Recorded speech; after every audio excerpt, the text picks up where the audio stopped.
You're watching a Highwire Media podcast. Hello again, and welcome to the Talk Texas Rangers show. I'm your host, as always, Larry Elise. Today, we're diving into all the latest Texas Ranger news. Before we do that, give us your thoughts on the topics we've covered in the comments section below. And with that, let's dive into our first topic. Chris Young has been mentioned among the MLB executives under the most pressure for this trade deadline. Chris Young has tough questions to answer this summer. Does he stand pat? Does he upgrade? Or does he sell? It's no secret that the 2025 regular season has not gone as planned for the Rangers through their first 73 games. It is, however, a secret how the front office will react. At 36-37, Texas is 6 games back of the Astros in the AL West, but we also haven't hit the end of the first half of the season yet. And with the Rangers on a 7-3 roll in their last 10 games, people around the league are wondering, what is Chris Young's next move? That has, of course, landed Young on ESPN's list of MLB executives under the most pressure heading into the 2025 trade deadline. Chris Young may not be on the hot seat, but this summer is still huge for him. According to ESPN, Young has a tough question to answer this summer. Does he wait and hope for a turnaround, or does he go do something about it? Last season, he waited for that turnaround to happen. Granted, the decision didn't seem too bad given he still had an offense that won the World Series the season before, and World Series hangovers are real. Sometimes those hangovers can last the whole season, while others might only struggle for a few months. Unfortunately for Texas, that turnaround never arrived. This year, with the Rangers ranked 25th in the league in runs scored and batting average, Texas is wildly underperforming to their roster skill set. If they expect to get back into the postseason, they need to make a run, and to do so, Young needs to not stay pat at the deadline.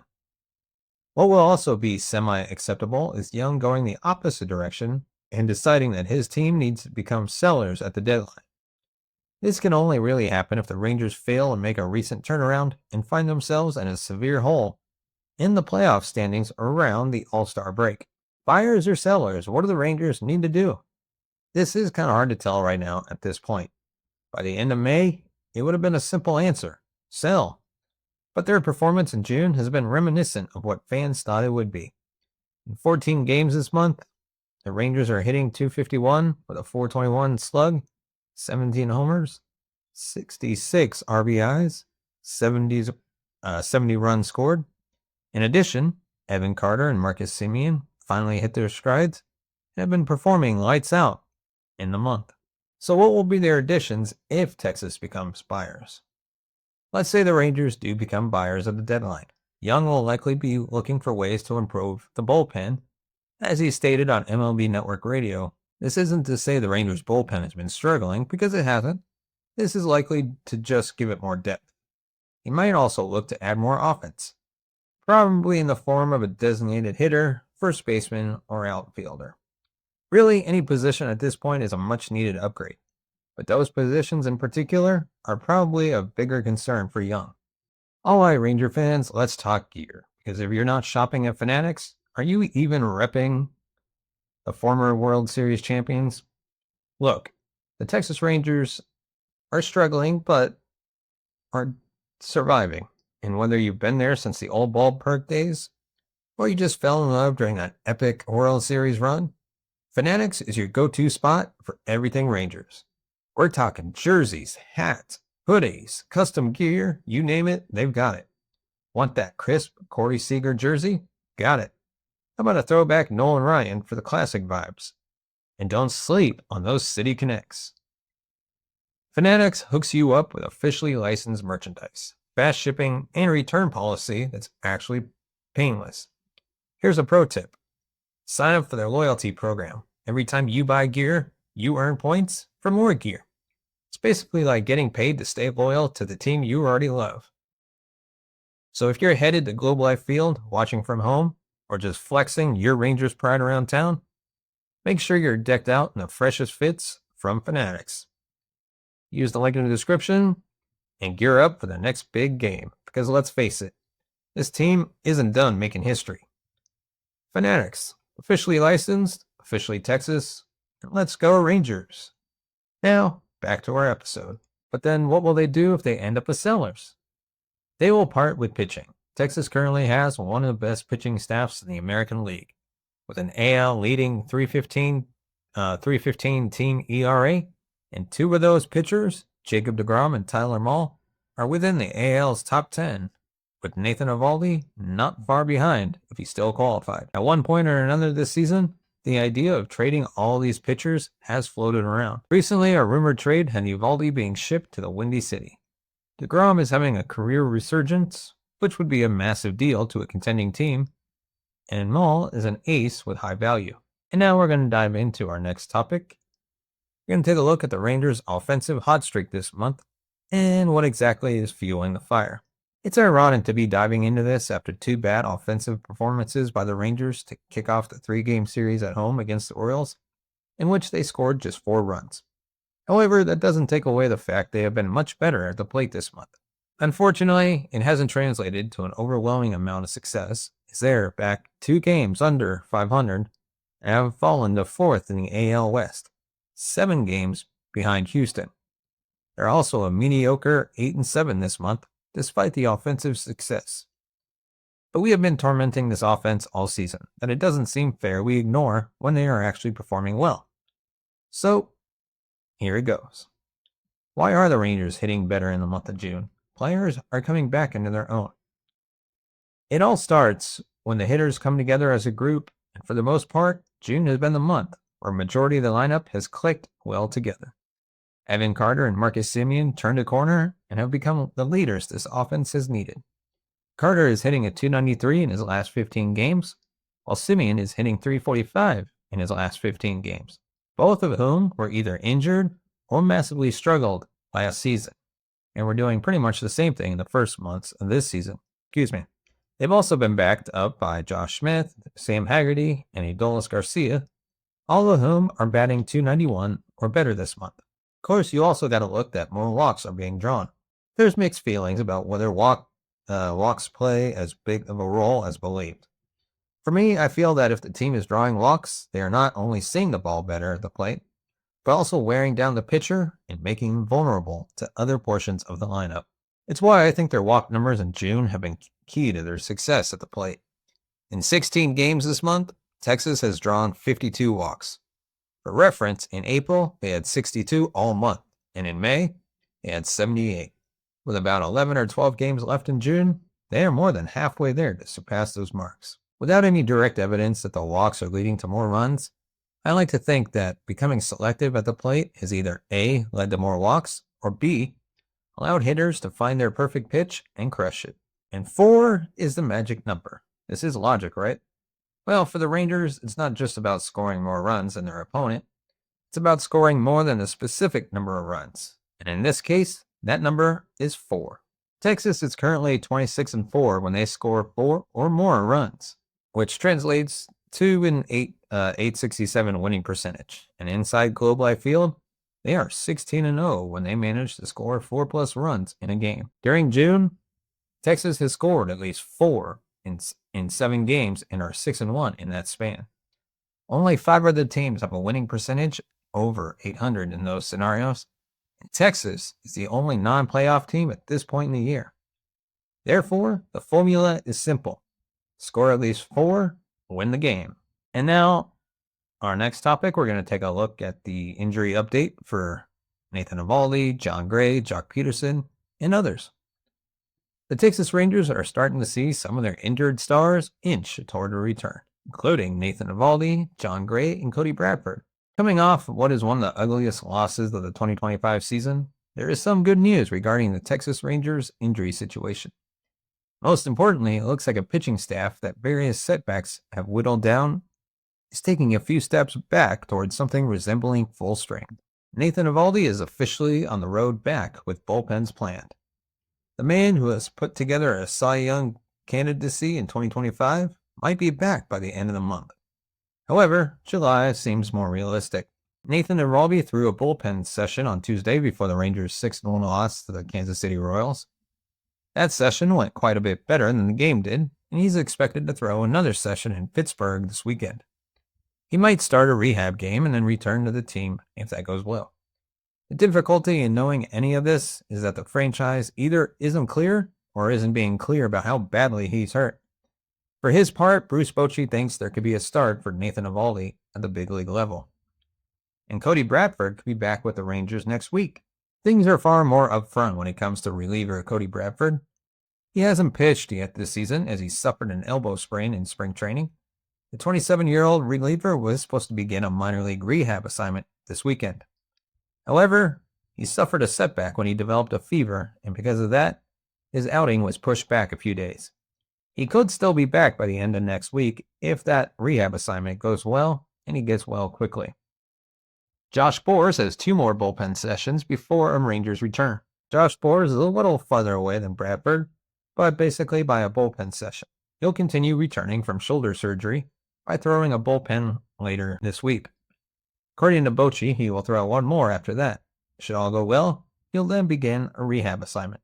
And unfortunately, John Gray's fractured wrist is still a ways away from big league return. Bochy has said Gray's return from a fractured wrist will include 3 more bullpen sessions before he pitches to live batters. He is still essentially at the beginning of his spring training. Consider his progress as having just reported to camp. Tyler Mahle's situation is still mostly a mystery. The Rangers starter was having his best season by far until he came down with what the team is calling shoulder fatigue. The team placed him on the 15-day injury list on Sunday, so the absolute earliest he could be back is June 30th. However, it's not clear if this is a minimum IL stay. Bochy went on the record saying they're erring on the side of caution, so it could be well into July before he's back. Jock Pederson's broken hand is still in a holding pattern, with scan still weeks away. Jock Pederson is the only hitter who is currently hurt after Evan Carter returned to the lineup on Tuesday, and he appears to be quite far away from returning. He's still 2 weeks away from a follow-up scan to take a look at his broken hand, which he suffered on May 24th. The absolute earliest he could be back appears to be late July. However, that would require the scan to show that things are progressing nicely. If he weren't a free agent this fall, he might even be out for the season. But he'll push to come back at some point, even if it's August or September. So like we hinted at before, there's a wacky trade proposal that suggests that a Rangers ace could be on his way to the Windy City. The Rangers have shown no inclination to trade Eovaldi, but that hasn't stopped the mock trades from being hypothesized. Selling and buying at the deadline has been a hot topic in Arlington. While the team is at 500, there is not a clear path to knowing what they'll do. They have key goals to achieve to avoid selling. In this one shocking scenario, Athlon Sports lists the Chicago Cubs as a top trade partner with the Rangers for right-hander Nathan Eovaldi, given the high chance that Cubs end up buying multiple top-of-the-line pitchers to run with into the second half. The injury situation of both teams aligned perfectly, barring a hot streak that may be brewing in Arlington. But waiving the no-trade clause in Eovaldi's contract might be the only other hang-up. A Cubs and Rangers trade is possible, but instead, Tyler Mahle seems like a more reasonable trade chip. Regardless, the Cubs desperately need pitching help. But do they have what the Rangers would want to justify sending Eovaldi to the Windy City? And of course, what would a potential package for Eovaldi look like? There have been similar trades involving Texas and what they gave up to get a short-term veteran back in 2023, with Jordan Montgomery with great numbers to make a World Series. In that trade, it cost the Rangers farm system their number 11 and 14 prospect and Major League reliever John King. But the Cubs do not have as strong of a farm system as the Rangers did at that time. The Cubs farm system is currently ranked towards the back half in all of the league after they traded their first-round pick in 2024, and are getting big league contributions from 2 of their top-ranked prospects that they're unlikely to part with. That leaves the Rangers to pick from the rest of the bunch. When you look at the Rangers minor league system, they specifically lack in the pitching and first base department, 2 positions which the Cubs have prospects at. With Cade Horton likely sticking with the Cubs and losing prospect season before the deadline, Jackson Wiggins is next in line for a top pitching prospect with the Cubs and has been outright sensational at high A and double A this year. Wiggins, as Chicago's number 8 prospect, is behind some good infield and outfield prospects in Kylie McDaniel's latest re-ranking. He's an incredible prospect that could headline a deal for somebody like Eovaldi. Another piece that could be involved is Cole Mathis, a first base prospect drafted in the second round last year. He missed time due to Tommy John surgery after suffering an injury as a two-way player during his time at the College of Charleston. The 21-year-old could potentially play third base again and is a prospect the Rangers would welcome with open arms to develop for a position of weakness in their farm system. Those two players alone should be enough to get the Rangers talking and addressing the reality of Eovaldi waiving his no-trade clause. Add in a reliever from the Cubs, and this could turn up the heat on a trade. Similarly to what the Cardinals did with Chris Stratton in the Montgomery trade. If the Rangers are not in clear contention by the deadline, this is a real possibility. Not capitalizing on a weak stretch of competition in the coming month can be the deciding factor. If they do indeed falter, the Cubs are the betting favorite to get the star veteran from Chris Young and the Rangers. And now we're going to take a look at 3 shocking Rangers results from the first round of this year's All-Star voting. The first round of All-Star game voting was released on Monday afternoon and featured a few surprising results for Texas Ranger players. The first All-Star game voting updates were released on Monday afternoon, and of course, in no surprise, were led by top vote earners in Aaron Judge and Shohei Ohtani. Not surprisingly, a Texas Rangers player was not near the top in any of their positions. Not to say a player with Texas across their chest didn't crack in the top 10 for their respective positions, but if they did, it was near the bottom due to a horrendous start to the year. So now we're going to talk about 3 surprising results regarding Ranger players in the first ballot update. Right off the bat, no pun intended, Seager barely cracks the top 10 AL shortstops, closing in on 130K votes. The 30-year-old shortstop just cracked the top 10 at number 10, in a stacked position battle being led by Athletics rookie Jacob Wilson with over 560K votes. Now, the shocking part isn't that he's getting votes. It's Corey Seager, and despite his struggles, he's still one of the best hitters in baseball. It's the fact that he's so low in votes that it's surprising. Not in the sense that he deserves more, but more in the sense that it's weird to see Seager so low in voting. He's only played in 41 of the Rangers' 72 games this season due to multiple trips and extended stays on the IL with a right hamstring issue. Right now, chances seem slim he even makes the team as a reserve, which is fine with us. More time for him to rest for the second half of the season. And now for Jock Pederson. Remember the Rangers' veteran DH currently on the IL list with a broken hand? Yeah, it seems voters don't care about that or his 131 batting average, as he's currently 8th among AL DHs with 81,719 votes. This is why people from around the league have been against fan voting for so many years. Players like Pederson that despite an injury still have no reason to be on the All-Star team, yet they continue to get votes. Now, it's not like he will make the team, but to see Jock Pederson getting votes and being in the top 10 is a bit crazy to me. And probably the biggest surprise is no Wyatt Langford, which no Wyatt Langford is a crime. Given the need for 3 outfield positions, MLB released the top 20 vote leading outfielders outside of the other position top 10s. A noticeable absence from that list is the Rangers' 23-year-old Wyatt Langford. I know Langford started the season strong and since then has fallen into a bit of a tough hole, hitting .218 over his last 30 games. Langford still has 13 home runs, 30 RBIs, 11 stolen bases, and 27 walks in 61 games this year. Among qualified outfielders in the AL, he's tied for 4th in homers, 15th in RBIs, 18th in hits, 7th in stolen bases, and 11th in slugging percentage. Those aren't lights out numbers, but they for sure seem like better than top 20 vote getting numbers. And with that, let us know your thoughts on all the topics we covered. If there's something you got wrong, let me know. Something you agree with, let me know. And of course, give us a thumbs up if you like our video. Hit that subscribe button down below. And of course, hit the bell notification button to be notified of future videos. And if you want to support the channel, you can scan the QR code that's right there. Or just hop over to buymeacoffee.com/TTRangers.